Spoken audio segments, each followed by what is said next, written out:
What's up, brand builders? Stephen Hurahan here at brandmasteracademy.com, and in this video you're going to discover 4 top brand extension and line extension examples so you can understand how big brands expand into new categories with new audiences and much greater revenues. Now, growing a brand is no easy feat. Just ask any of the vast majority of entrepreneurs who have tried and failed to break into their chosen market with a new product, service, or brand. Any brand that has successfully found its footing in the market has earned a favorable reputation, otherwise known as brand equity. Now, this equity provides successful brands with leverage. Now, some brands use this leverage to increase their prices, while other brands use this leverage to expand outside their original chosen marketplace. The latter is known as a brand extension strategy or a product line extension. And in this video, we're diving into some of the biggest successes and fails across 4 of the biggest brands in the world. Now, before we dive into the examples, let's have a quick look at the reasons that brands might choose a line extension or a brand extension strategy, or just as importantly, not choose it. Number 1, audience growth. A strong brand extension strategy can open the door to millions of new users. As we'll see with Nike later on, any brand is limited in growth by the market that it serves. Now, when it comes to its full potential or close to, then finding new audiences becomes more challenging and limits growth potential.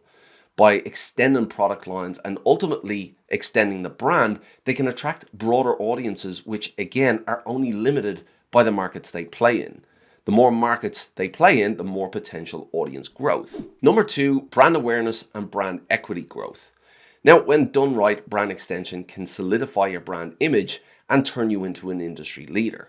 Apple is a solid example of a successful brand extension strategy that enhanced brand awareness. Now, of course, at its roots, Apple was a software company selling computers. It had a niche audience for decades before reinventing music players in 2001 and launching the iPhone in 2007. Now, these product launches became an icon of a generation, and 15 years later, there's a good chance that you're reading this or listening to this video on one of the 1 billion Apple devices that are active around the world today. Number 3, it facilitates growth and further expansion. Now, a successful brand extension can lead to new product lines for brands as they explore technologies and build upon their previous efforts. And it is also an excellent way to capture a new customer base from the original brand beginnings as it solves a greater range of needs. Now, the more a successful extension a brand has, the more confidence consumers will have should that brand extend into their market. Number 4, increased market share. Now, it's not difficult to see how a brand selling a single product would have a limited market share. A brand extension strategy that manages to capture the audience's needs or to create that want or that desire and then translates that into a great product can be a turning point for a brand regardless of their product. Let's go back to the Apple brand example for a second. Now, of course, Apple was already an established brand when they were selling personal computers, and they had made a huge name for themselves. Now, had they have stayed within that category, they probably would have dominated that category for many years. But in transforming their products, in extending their product line first into the music category with iTunes and the iPod, and then into the mobile phone category with the iPhone, they absolutely revolutionized both those categories and the brand itself. Had they have stayed in their lane, the brand would be a fraction of the size that the brand is today, and the revenues would also be a fraction of the size. Number 5, marketing strategy advantage. Now, building a brand from scratch takes a lot of work. It takes years to first earn a share of the market and then to grow a loyal following and establish a trustworthy reputation. A brand extension strategy relies on leveraging existing brand equity, and brands that boast the advantage of having that kind of equity, that kind of reputation in the market, they skip much of the heavy lifting when it comes to launching a new brand or a new product. Without a doubt, it's a distinct competitive advantage to new brands entering new markets. From a financial standpoint, it's also cheaper to extend than it is to launch an entirely new brand, since you already have the channels and you're already known as a brand name within your target market. You're taking that reputation into the market with you. And that's the whole point of an extension strategy. A brand extension strategy is leveraging that existing equity. However, this also poses a risk. Companies may feel overly confident in their brand equity and not invest enough into new product launches, which could result in an extension failure. And this highlights the fact that a lot can go wrong with a brand extension strategy. First, brand extension isn't something that will fix existing problems within a brand or will fix weak brand management to begin with. Only a solid brand with plenty of equity and a reputation to back it up successfully can pull off a brand extension strategy. So let's take a look at some of the major risks of a brand extension strategy. Number one, brand dilution. Now, brand dilution occurs when a brand loses focus on the offering that it has, the reason that it was created in the first place, and who it was created for, who that particular audience is. And this is often the result of expanding into a category outside of what they're known for or launching a product that's simply irrelevant to what their audience expects from them. Number two, lost brand reputation. Now, no matter how successful a brand is, a failed extension can lead to losing the reputation that it once had. A failed brand extension is a cue that the management team has lost focus, and it may also suggest that there are other failings within the business or within the brand.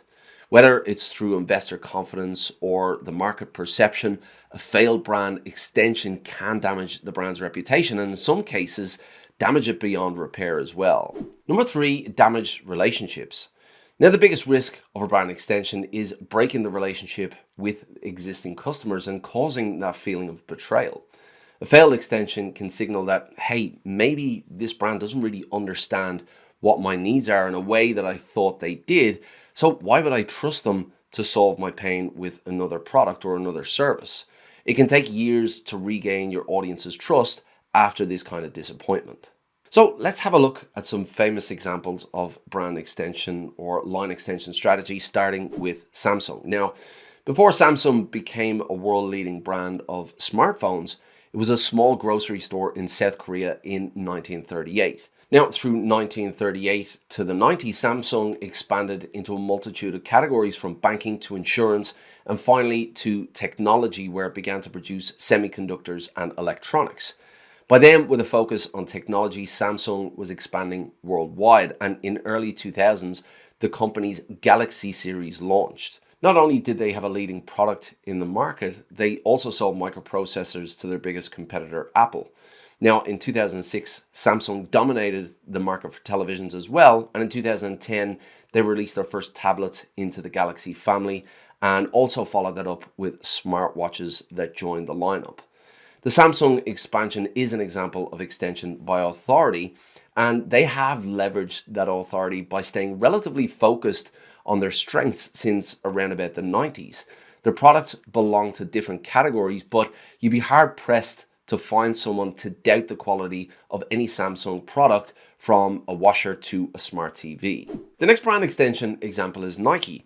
Now, Nike was created by Phil Knight as a sports shoe brand called Blue Ribbon, which later became Nike. And throughout the 60s and the 70s, he really grew the reputation of that business and as that brand to become known in the industry as a top sports shoe producer. Now, Nike used that equity, that brand equity, that reputation to then begin expanding into other categories. And since the mid-80s, Nike has relied on strategic partnerships by collaborating with stars like Michael Jordan in the basketball category, Tiger Woods in the golf category, LeBron James again in the basketball category, and then the likes of Wayne Rooney in the soccer category. And these strategies have been used time and again to expand into different categories, leveraging these stars to get a foothold in those markets. But again, initially this brand was created as a sports shoe brand, and that's where they built that reputation. Like so many other brand extension strategies, this brand built a reputation in a single market and then expanded upon that reputation, expanded upon that brand equity. The limited edition strategy has proven so successful that a pair of Air Jordans sold in 2021 for 1.5 million.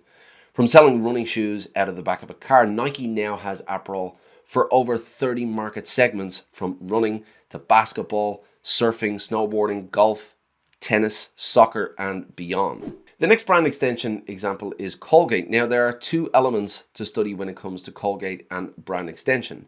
On one hand, the brand has successfully dominated the dental care space for years, with Colgate toothpaste launched over 100 years ago at this stage. Now, it's easy to see how a toothpaste brand could easily venture into other hygiene products, which is why they have mouthwash and toothbrushes as well as toothpaste. But what happens when a brand tries so hard to extend that they end up confusing the entire market? That's exactly what happened in 1986 when Colgate launched a new product. Now, you might be thinking they probably expanded into professional dental hardware or some other professional health service or some other professional health products. No, in 1986, their masterstroke was beef lasagna. Now, you don't need to be a professional brand strategist to guess that the now infamous frozen meal was an utter failure.